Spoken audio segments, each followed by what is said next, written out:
ఈ ఎడారి మతాలు డీ ఫర్ డెవలప్మెంట్ కంటే డీ ఫర్ డిస్ట్రాయ్కి ఎక్కువ ప్రయారిటీ ఇస్తాయి.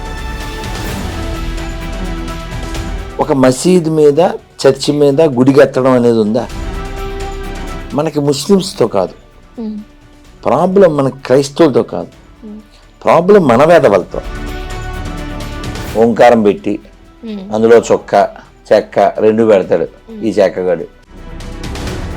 మరి అన్ని సమానమని ఎలా అంటున్నావు సిగ్గు లేకుండా? మనకు అవసరమా? కానీ మనం స్ట్రాంగ్ గా ఉండాలంటే ఏం చేయాలి? ప్రతి ఇంట్లో ఒక రాధా మనోహర్ దాస్ పుట్టాలా? అమ్మ, ఒక శివాజీ. అగర్ శివాజీ నా హోతే సారే హిందుస్థాన్ సుంతి పోయేగా. పేరింటే చాలు ఒక వైబ్రేట్. హిందువులు బాగా వినాలి.